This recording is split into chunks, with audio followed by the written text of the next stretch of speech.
Bueno, no sé si abrir el melón ¿no? Pero creo que estamos en un momento cultural y en una sociedad, ¿no? En este espacio que vivimos nosotros, ¿no? Que compartimos sociocultural, en este pedacito del mapa que vivimos, que hemos nacido y crecido nosotros, que compartimos, en el que estamos un poco empeñados en vivir de espaldas al dolor, ¿no? O sea, y eso es muy peligroso, porque al final lo que haces es anestesiar a la gente, que la anestesia en el sentido etimológico, ¿no? Y es muy positiva, pero la anestesia tiene que tener una función muy acotada en el tiempo.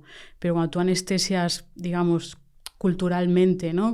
Como valor a la sociedad, es decir, le estás enseñando a vivir de espaldas al dolor, como vivir de espaldas a la muerte, este tipo de cosas, ¿no? Anestesiarla frente al sufrimiento, pues flaco favor le haces, ¿no? Porque al final estás negando una cosa que es inherente a la vida y entonces pierde la capacidad de hacer frente a estas cosas bueno, que aunque parezca una paradoja, en realidad nos hacen más fuertes, ¿no?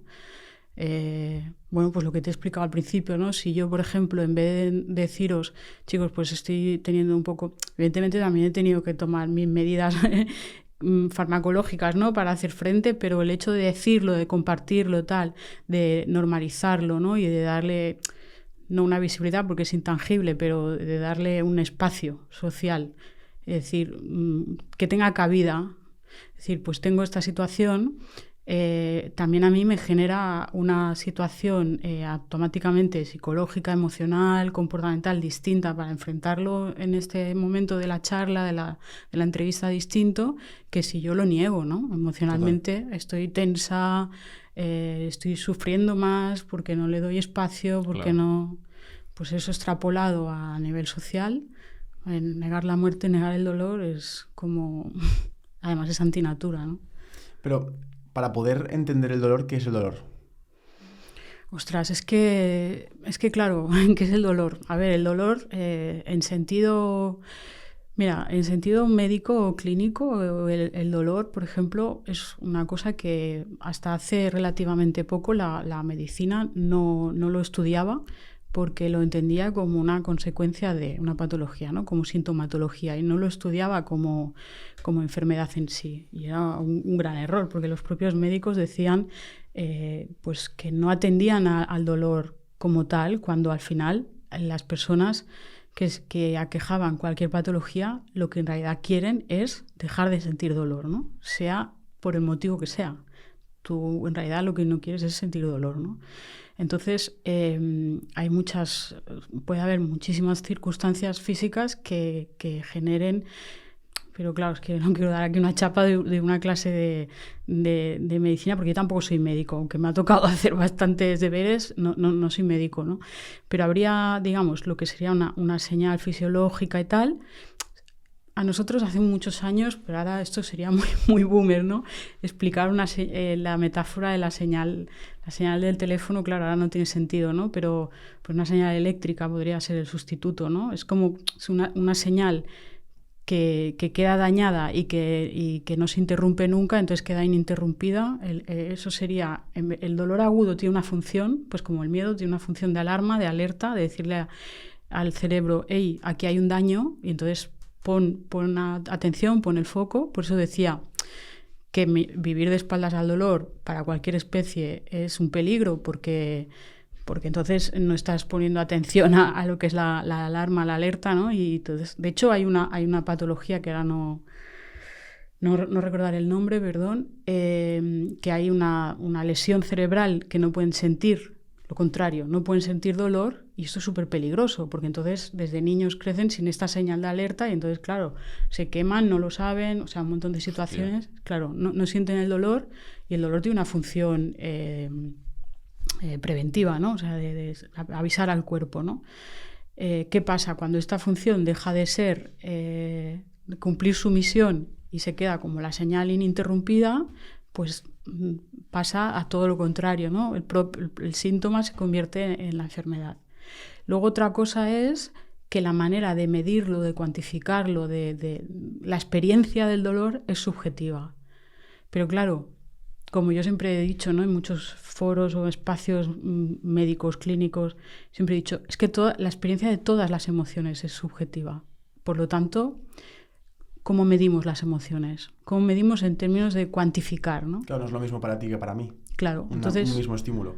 Claro, entonces lo que tú digas que es tu emoción, es tu emoción. Entonces, aquí está el gran...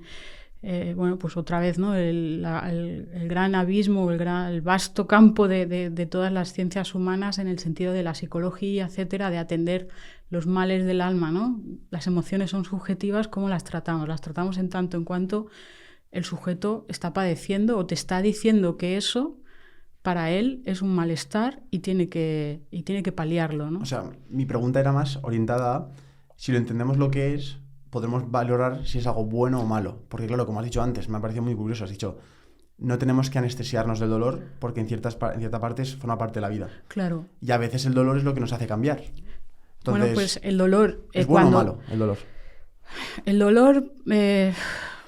dolor, como he dicho por ahí, ya está corriendo por las redes, es una putada. O sea, el dolor, obviamente, nadie quiere... A ver, una cosa es el dolor, la señal del dolor, que es lo que te decía, que sirve para que sea adaptativo, y otra cosa es el sufrimiento. El sufrimiento es la respuesta emocional al dolor. Exacto. Qué bueno. Entonces, una cosa es el dolor físico, el dolor visceral, el dolor neurotípico, neuropático, y otra cosa es la respuesta emocional al dolor. Entonces, el dolor, como os explicaba, sirve es una señal de alerta, entonces es adaptativo para el ser humano. Es bueno, controlado, modulado y acotado en el tiempo. Si ese dolor se queda sostenido, si ese ruido blanco no se acaba nunca, es insoportable, ¿no? Y luego la respuesta emocional a ese dolor, que es ahí donde entramos los psicólogos o los que podamos, otros tipos de... Bueno, los psicólogos deberían ser, los psiquiatras. Pues ahí es modular, regular esa respuesta de una manera lo más adaptativa posible también. Lo más adaptativa en el sentido de que, bueno, de que ese sufrimiento también se acorte, ¿no? ¿Y buscar lo positivo en un momento de dolor es realista o casi que te frustra más estas explicaciones de no, seguro que hay algo positivo? No, mira, esto, a ver, bueno, es que ya, a ver, claro, yo aquí ya sé que esto es súper impopular en este foro. Pues, aquí esto es un hueco de libre pensadores. Ya claro, lo sé, ya sí, lo sí, sé, sí. ya lo sé, o sea, lo sé.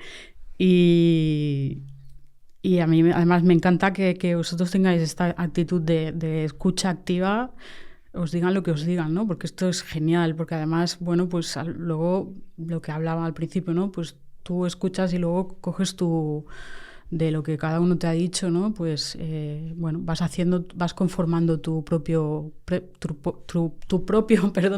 pensamiento, tu propio criterio, quería decir. Pero es que me vais a perdonar, pero a ver, estos mensajes, o sea, obviamente no te lo está diciendo, creo que no lo dice alguien que está sufriendo o que está, yo creo que lo dice alguien, se dicen desde posiciones privilegiadas, o sea, en el amplio sentido de la acepción de privilegio, ¿no? Privilegiada en todos los sentidos, o sea, física, económica, emocional y todo lo que se te ocurra, ¿no? Porque desde el privilegio tú dices, no, esto tiene algo bueno, tienes la osadía, por no decir una palabra más, de decirle al otro que está en el... Es que no quería decir ahora precisamente por la connotación que tiene, ¿no? En el barro, que de lo bueno, del dolor o del momento del sufrimiento hay algo bueno. ¿Cómo va a haber algo bueno? No hay algo bueno. Pero claro, el instinto de supervivencia que uno tiene, porque no le queda otra, además, o le queda otra, pero es peor, pues lo que hace es, bueno, pues sale adelante y después, si ha salido adelante, si lo ha logrado, tal vez hay cosas buenas, tal vez después, cuando ha limpiado la maleza o si lo ha conseguido, que no siempre se consigue, pues a lo mejor resulta que además de, con perdón, de mucha mierda y mucho sufrimiento, había además algo bueno. Pero no es que eso fuera bueno y no es que tuviera que pasar por ahí para que... O sea, a mí esos mensajes me parecen muy peligrosos, muy tendenciosos, muy gratuitos e innecesarios, ¿no? Entonces, o sea, también es verdad que se pueden como recortar, ¿no? Y sacar el total y a lo mejor la persona que te lo está diciendo en un contexto argumentado, pues tendría sentido, ¿no? Pero dicho así, y es verdad que ahora ha aflorado mucho decirlo, o sea, está muy de moda, ¿no? Decirlo así, sacado literalmente y extraído y que solo sea eso, pues no. Entonces, a mí me parece que están dichos desde el privilegio y me parecen totalmente innecesarios e injustos, ¿no? Yo creo que probablemente esas mismas personas, cuando estén en la otra situación, en la cara B, si estuvieran alguna vez, que creo que a lo mejor todo el mundo en un momento dado está, tú cuando alguien está en la mierda, ve ahí y dile, no, es que esto es bueno que te está pasando porque tal, o sea, esto... Pero es verdad que la esperanza es algo positivo, ¿no? Es decir, que esa persona pueda llegar a tener un poco más de esperanza, le puede ayudar a superar o a tener menos sufrimiento. Pero la esperanza, o sea, el impulso, el impulso de supervivencia es algo como inherente también que tenemos como especie, ¿no? Pero no es un discurso narrativo racional es inherente, no te viene de fuera, no te puede decir alguien a decir, porque además te invalida muchísimo el sufrimiento, a decir, no, eso que te está pasando es bueno porque encontrarás la parte positiva. O sea, para mí eso es demoledor emocionalmente, ¿no? Porque además tú lo puedes estar escuchando cuando no estás en un momento destructivo o doloroso o de sufrimiento, ¿no?